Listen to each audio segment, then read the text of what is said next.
안녕하세요. 저는 바바드랩 채널 운영하고 있는 바바여사입니다. 오늘 미싱을 배운 지 얼마 안 되신 분들에게 제가 알고 있는 정보 혹은 조언을 좀 드리고자 영상을 찍었어요. 눈앞에 보이는 미싱들은 둘 다 가족용 미싱인데 이쪽은 수평가마, 이쪽은 수직가마예요. 이 정도의 차이는 다 알고 계실 거라고 생각을 하는데 저는 개인적으로 미싱을 시작한 지 얼마 안 되신 분들이 처음 미싱을 구매를 할 때에는 새 미싱을 사는 것보다 중고마켓에서 중고 미싱을 사는 거를 훨씬 더 추천을 드려요. 그 이유는 어지간한 능력자가 아니고서는 미싱을 시작하고 나서 얼마 안 되신 분들은 무조건 미싱을 고장을 냅니다. 거의 90% 이상의 확률로 고장을 내요. 그런데 사실 고장이라고 하기에는 고장이 아닌 고장이 너무 많아요. 이게 무슨 말이냐면 너무나 별것 아닌 실수로 인해서 사용자분들, 초보 미싱러들은 고장났어 라고 생각을 하시거든요. 예를 들어서 실이 윗실이 너무 엉켜요. 실이 자꾸 끊어져요. 뭐가 튀어요. 딱딱 소리가 나요. 뭐 이런저런 어떤 고장의 이유들을 말씀을 하시는데 사실 그 것들은 그냥 미숙해서 내가 작업을 하는 거가 조금 미숙해서 나오는 오류인 거지 고장은 아니거든요. 고장이라고 하는 거는 미싱 안에 있는 나사가 빠져가지고 뭐 노루발대가 좀 내려왔다거나 아니면 바늘대가 좀 맞지 않는다거나 아니면 무언가가 휘어가지고 바늘이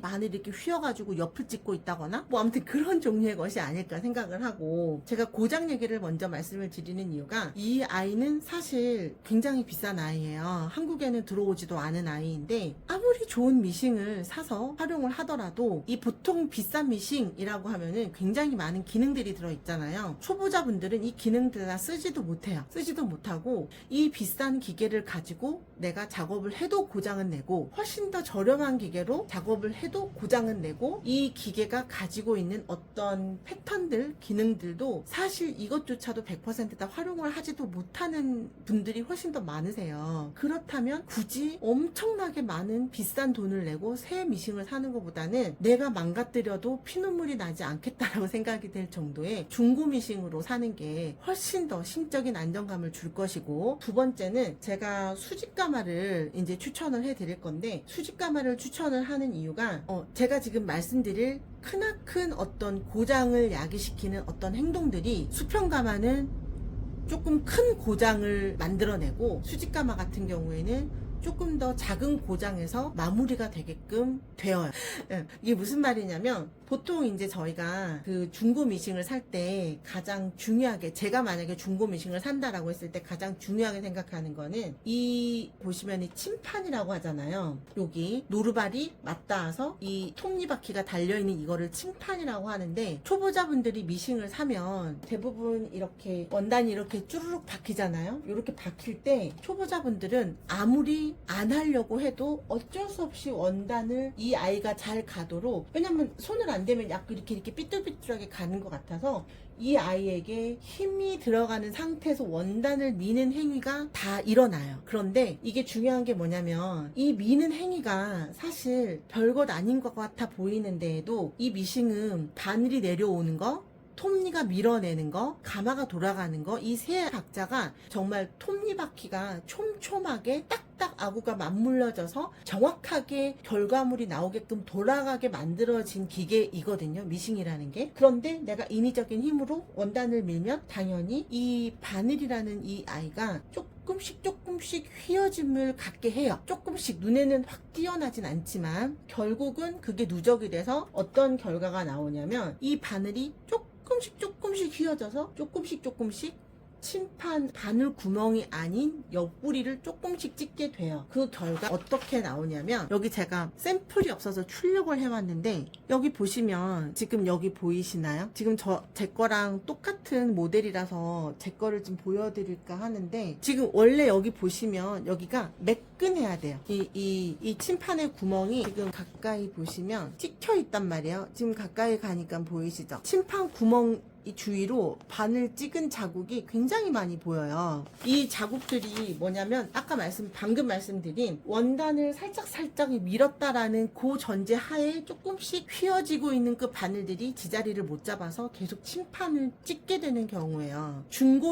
미싱 중고를 구매를 하실 때 무조건 침판을 보시면 돼요. 침판에 구멍이 많이 박혔다? 그거는 정말 좀 미싱을 함부로 다루시는 분들이 이 미싱을 쓰신 거예요. 그때는 가격을 좀 더 깎아달라고 하셔도 돼요. 왜냐면 침판을 이제 바꿔야 되니까. 침판은 바꿀 수 있어요. 이렇게 험하게 난 이 아이도 제가 새 거를 좀 보여드리고 싶은데, 이것도 이 침판을 갈면 깨끗해지잖아요. 저 바늘 위치가 달라지면서 침판을 찍어서 발생하는 문제가, 여러분들이 이 초보분들이 이 미싱을 운용하면서 발생시키는 오류의 거의 80%를 차지를 한다라고 보시면 돼요. 그리고 이제 드디어 왜 제가 수직 가마를 추천을 하는지가 나오는데, 수평 가마 같은 경우는 이렇게 생겼어요. 이 안에 있는 가마가 이렇게 생겼어요. 요게 저 안에 들어있고 저 안에 이 햄토리가 들어가는데, 이것도 보시면 제가 샘플로, 여기 지금 보이시나요? 여기 지금 찍은 거 보이시나요? 요렇게 이 귀퉁이, 여기 머리 요게 찍힌 거 보이세요? 안 보이시나? 우둘투둘하지, 매끈하지가 않잖아요. 매끈한 건 저는 가마를, 이게 혹시 그러니까 한국에서는 못 구해서 제가 미리 구해서 가지고 있거든요. 요렇게 매끈해야 돼요. 여기 지금 귀가 깨끗한 거 보이시죠? 아까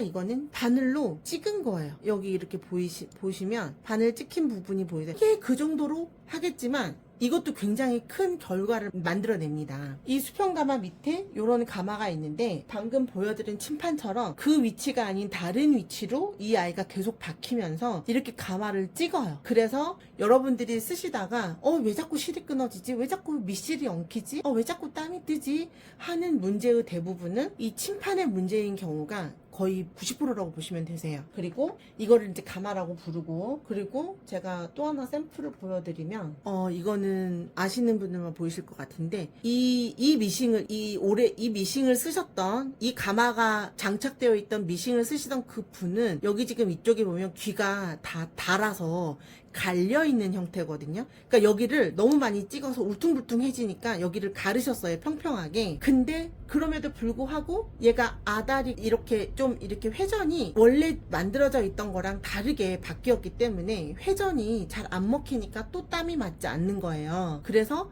저에게는 고장났어요 라고 표현을 하셨는데, 제가 이거를 뜯어서 보니 요렇게 되어 있어서 요 가마를 그냥 25,000원인가를 주고 요 가마를 바꾸어서 장착을 했더니 모든 문제가 해결이 됐어요. 이게 무슨 말이냐면, 아까 말씀드린 대로 고장이 아니에요. 사용자의 미숙에 의해서 고장인 것처럼 보여지는 것 뿐인데, 수평 가마는 이 가마가 가격이 2만원대가 넘어요. 비싼 미싱일수록 가격이 더 올라가겠죠. 그런데 이 수직 가마 같은 경우는 가마라고 일컬어지는 게 요거예요. 요 꼬다리 나온 거, 돼지꼬리가 꼬다리 나온 거. 이거는 가격이 뭐 1,500원, 2,000원 요 정도밖에 안 해요. 그래서 이 미싱이 이렇게 바늘이 잘못 박혀서 여기를 콕 찍었다라고 하더라도 이거 하나만 바꾸면 되니까 이거를 고칠 수 있는 기회가 훨씬 더 손쉽게 내 손을 거쳐갈 수가 있는 거고, 또 하나는 여기에 보시면 우리가 두꺼운 실도 쓰고 얇은 실도 쓰고 할 거잖아요. 여기에서 실이 나올 때 요 안에 있는 이 틀을 통해서 실이 나오게 될 거예요. 여기를 통해서 실이 나오는데, 두꺼운 실과 얇은 실의 두께가 같을 수가 없잖아요. 수평 가마는 그거를 알아서 조절을 한다고는 하지만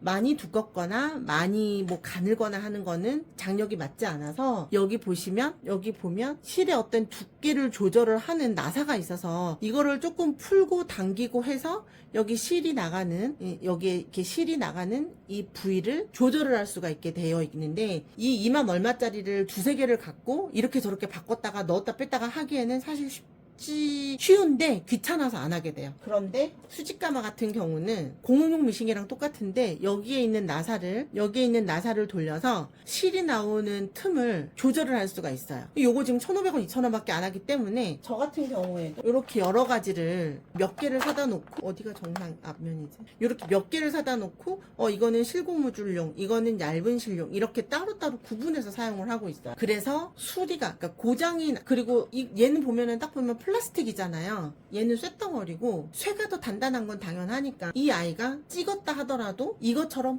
푹 찍혀서 뭔가 이렇게 오류를 바로 발생시키는 이 경우가 수직 가마가 훨씬 덜 하다라는 거죠. 그리고 이제 또 하나, 많은 분들이 보빈의 종류, 이거를 실토리라고도 하고 보빈이라고도 하는데, 보빈의 종류가 이렇게 쇠붙이로 된 것도 있고 이렇게, 그리고 이렇게 플라스틱으로 된 것도 있어요. 어떻게 써야라고 하는데, 수평 가마 같은 경우는 이 가마가 플라스틱으로 되어 있잖아요. 그리고 수직 가마는 이렇게 스테인리스로 되어 있고 쇠로 되어 있고, 이 가마, 이 보빈이 이 가마 안에서 계속 이렇게 돌아가면서 박음질을 하게끔 얘가 계속 돌아가게 될 거예요. 이 가마와 함께. 그리고 이 수평 가마의 가마도 여기 안에서 얘가 이렇게 돌아가면서 이 아이가 실이 이렇게 나오게끔 해줄 거란 말이에요. 그러면 그 회전 때문에 당연히 옆을 갉아먹거나 회전력이 누군가와 조화가 잘 이루어져야 할 텐데, 그냥 쉽게 생각해서 플라스틱 가마에는 플라스틱 무게가 맞겠거니, 쇠붙이 가마에는 쇠붙이 무게가 맞겠거니, 쇠붙이에 너무 가벼운 플라스틱이 들어가도 무게중심이 안 맞을 것 같고, 플라스틱에 쇠가 들어가도 갉아먹을 것 같은 거예요. 그냥 제가 본 적은 없어요. 그럴 것 같다 라고 해서 다른 분 선생님들한테 물어봐도 그냥 여기다가 이렇게 쓰라고 말씀들을 많이 하셔서 그냥 단순하게 생각을 해도 그게 맞는 것처럼 생각이 되어지니, 수평 가마에는 플라스틱 보빈으로,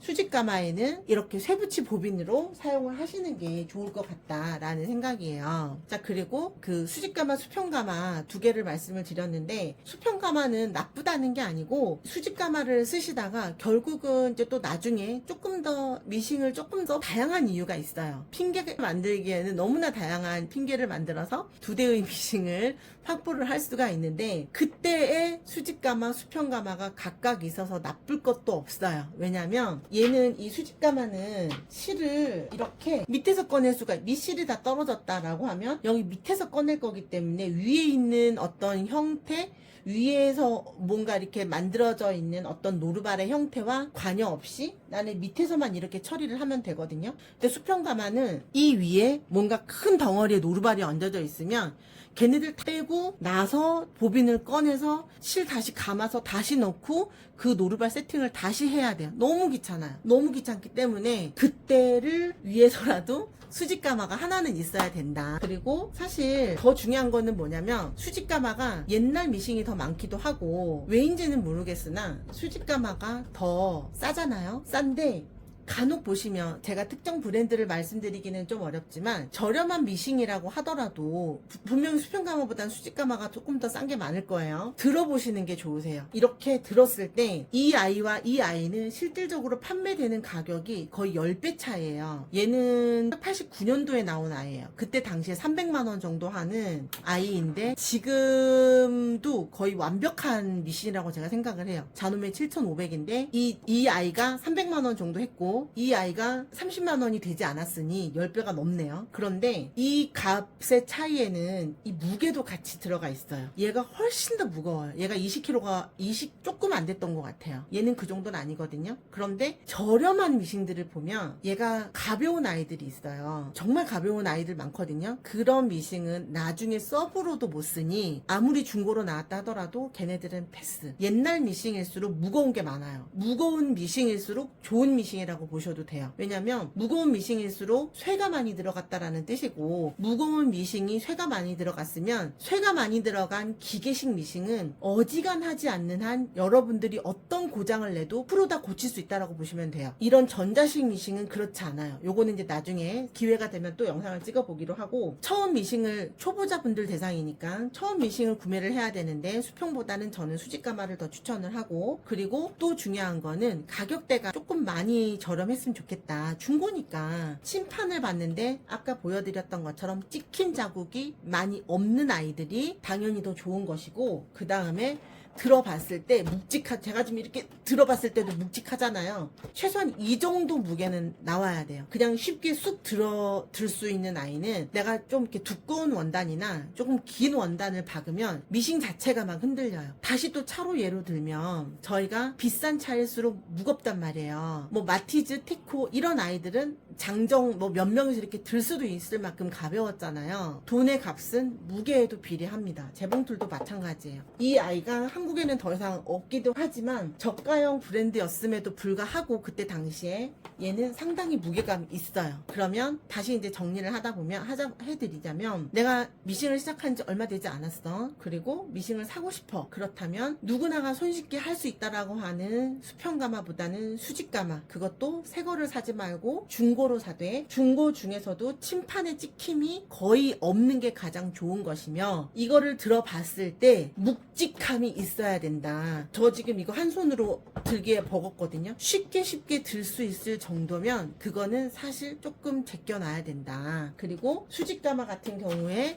사용을 할 이 가마 같은 경우에는 최소한 2-3개 정도를 사서 미리 실의 두께, 미리는 안 해도 되지만 실 두께에 따라서 이제 이렇게 뭐라 해야 되지? 그거에 맞추어서 사용할 수 있게끔 해놓는 게 좋겠다. 그래서 가마인 중고 미싱을 권했다. 여기까지가 1차적이고, 제가 또 중요한 얘기 하나를 해드리고 싶은데, 제가 샘플을 가지고 와볼게요. 자, 지금 가지고 온 이게 뭐냐면 다 바늘이에요. 바늘.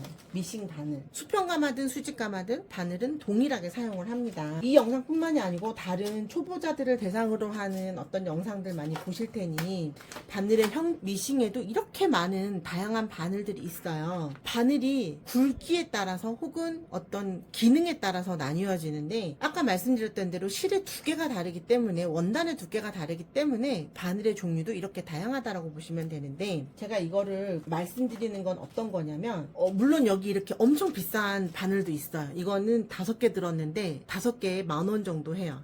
블랙 바늘인데 요거는 됐고, 지금 뭐 동대문이라든지 우리가 일반적으로 가장 많이 구할 수 있는 미싱 바늘이 이렇게 오르간이라는 브랜드를 가진 이런 바늘이거나, 혹은 국산인 오렌지 미싱 바늘 있을 거예요. 도 있고, 그 다음에 뭐 브랜드 없는 중국제도 있고, 뭐 여러 가지가 있을 거예요. 근데 제가 바늘을 왜 가지고 왔냐면, 오렌지 바늘이라고 예를 들어 볼게요. 오르간은 그나마 조금 더 비싸니까, 저도 사실 처음엔 그냥 비싼 바늘이 더 좋은 줄 알고 비싼 바늘을 사 모았었는데 그게 아닌 것 같더라고요.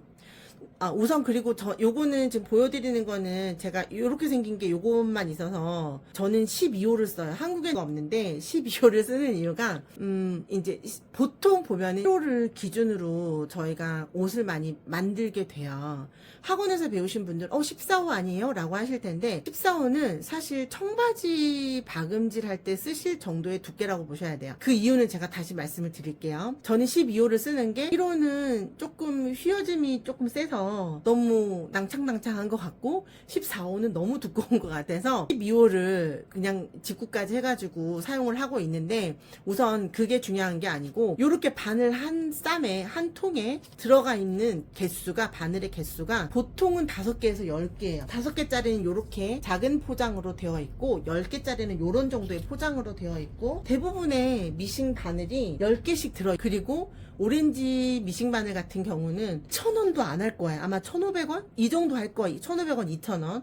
그나마 오르간이 조금 더 비싸요. 처음엔 저도 비싼 것만 사서 모았으니까. 바늘만큼 싼 부자재가 없어요, 지금. 저희들 미싱 처음에 배우고 나면 원단 사죠, 노루발 사죠, 뭐 어떤 기타 등등 자 사죠, 롤러 사죠, 뭐 이런 부자재들 사죠. 자도 엄청 비싸잖아요. 굉장히 많은 부자재들 중에 사실 보면 바늘이 그 중에서도 가장 저렴한 부자재 중에 하나였어. 이게 만약에 10개에 2,000원이라고 하면 한 개당 200원 꼴이거든요. 저희가 쓰고 있는 미싱 부자재 중에 이만큼 저렴한 게 거의 없잖아요. 예전에는 바늘 부러지기 전까지 쓰는 거 아니야? 라고 하시는 분들도 저는 실제로 많이 겪었어요. 저도 그러는 줄 알았는데 그게 아닌 것 같아요. 제가 이제 미싱을 해보고 겪어보고 사용해보고, 저도 다른 유튜버들 참조하고 제 나름의 어떤 경험치가 쌓이다 보니 내린 결론이 무엇이냐면, 미싱 바늘이 이렇게 싼 이유가 있었네 였어요. 미싱 바늘은 초보이신 분들은요 1호를 써도 상관없, 14호를 써도 상관없지만 14호든 1호든 저처럼 어딘가에서 12호를 구해서 쓰시건, 처음에는요 무조건 한 작품을 만들고 나면 그냥 그 바늘 버리세요. 한 개만 만들고 나면 그냥 버리세요. 200원짜리잖아요. 200원짜리 바늘 이거 하나, 옷 하나 한 벌 다 만들고 나서 나 오늘 잠옷 바지 만들었어.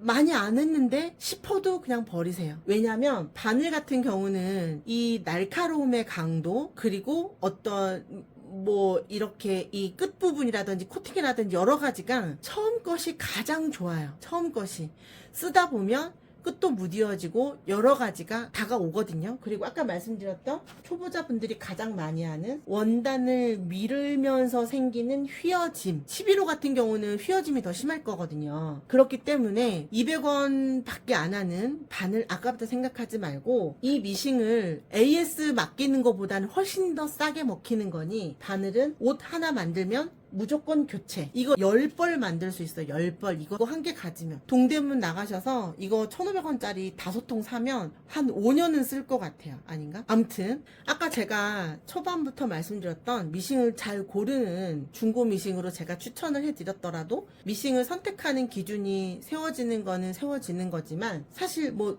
미싱을 오래 하시건 조금 하시건 저는 이거는 맞는 얘기인 것 같은 게 가장 싼 바늘 값이 가장 싼 거는 다 그 이유가 있다. 자주 바꾸라는 거다 라고 생각을 해요. 그리고 아까 우리가 초반에 제가 모든 고장은 이 사용자의 미숙함 때문에 발생하는 오류다 라고 말씀드렸던 것처럼 바늘을 바꿈으로써 내가 발생시키고 있던 오류가 갑자기 사라지는 경우도 있어요. 진짜예요. 그리고 굉장히 많은 이런 고장 저런 고장 뭐 실의 위치가 어느 순간 여기가 풀려서 빼먹고 뭐 내려와서 실이 엉킨다거나 아니면 가마에 찍힘이 있었는데 내가 모르고 있어서 그거를 또 이렇게 지나치다 보니 또 뭐가 어떤 실엉킴, 실 끊어짐이 생긴다거나 이런 등등의 오류가 생길 수 있지만 바늘을 너무 오래 써도 그런 현상은 생겨요. 굉장히 센서티브한 기계가 바로 미싱이에요. 바늘은 초보일수록 자주 바꿔라. 세상 싼 게 바늘이다. 그리고 어차피 자주 바꿀 바늘이기 때문에 처음부터 이 14호로 튼튼한 14호로 이용하지 마시고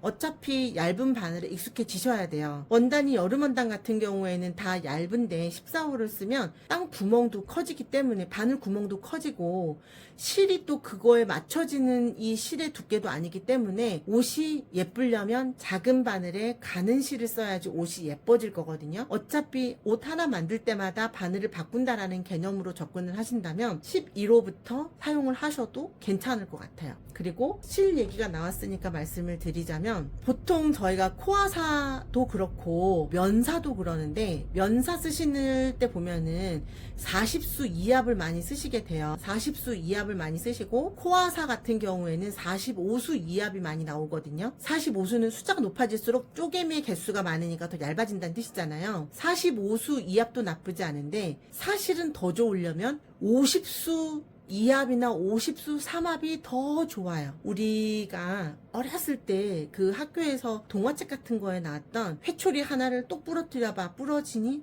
잘 부러져요. 2개 부러뜨려봐 똑 부러지니? 잘 부러지는데요? 그러면 너가 3개를 한꺼번에 부러보거나 안 부러지는데요? 기억나시나요? 가느다란 줄이 여러 가닥이 꼬여 있는 게 굉장히 튼튼해요. 가는 가닥이 합수가 늘어날수록 더 비싼 실이 됩니다. 오버록 할 때에도요. 두꺼운 면사로 오버록을 치잖아요. 그러면 그 옆 솔기에 튀어나옴이 다 느껴져요. 그런데 지금 저 같은 경우는 저는 부자재 욕심이 끝도 없는 아이라서 지금 여기 보시면 이게 오버록 전용 실로 쓰고 있는 건데 여기 60이라는 글자 보이시죠? 60수 3코트예요 얘가. 글자가 안 보이네. 얘가 60수 3코트 60수 3합으로 오버록을 하게 되면 옆 솔기에 만짐이 안 느껴져요. 실 가늘기 보이시나요? 굉장히 가늘죠. 오버록은 가는 실로 오버록을 치시는 게 훨씬 더 도드라짐이 없기 때문에 저렇게 얇은 실을 쓰기 위해서는 바늘도 얇아져야 된다라는 얘기를 하려고 하다가 그렇게 늘어났습니다. 간단하게 한 10분만 얘기하려고 그랬는데 영상이 너무 길어졌어요. 우선은 이렇게 제가 다른 영상들을 보면서 말씀해 주지 않는 그런 내용들을 조금 모아서 말씀을 드려보았고요. 매끄럽지 못한 말이었다 하더라도 도움이 되셨으면 좋겠다라는 마음만은 진심이니 채널 개설한 지는 얼마 안 됐지만 자주 놀러와 주시면 좋겠고 제가 이 영상에 대해서 이 수직가마에 대해서 사실 이제 해드리고 싶은 얘기가 더 많아서 또다시 영상을 새롭게 올릴 것 같기는 한데 오늘 본 영상이 도움이 되셨다면 자주 놀러와 주시고 그리고 저는 빅사이즈 패턴을 그리고 빅사이즈의 옷을 만드는 거를 주 컨텐츠로 운영을 할 예정이에요. 그래서 혹시라도 빅사이즈이신 분들은 제 채널 꼭 구독으로 자주 찾아와 주시기를 바라고, 제가 사실은 뭐 슬쩍슬쩍 보이는 제 팔을 보시면 알겠지만 이미 빅사이즈입니다. 그래서 제 옷을 만들어 입다 보니 패턴에 대해서, 그 빅사이즈용 패턴에 대해서 조금 더 많은 어떤 노하우가 있는 것 같아요. 그래서 날씬한 언니들 옷은 저는 뭐 보여드리진 않을 거고, 최소한 88, 99 이상 입는 언니들이라면 자주 놀러 오셔도 결코 후회가 없으실 것 같습니다. 오늘 영상은 여기까지 하고 제가 또 다른 영상으로 올려보도록 하겠습니다. 감사합니다.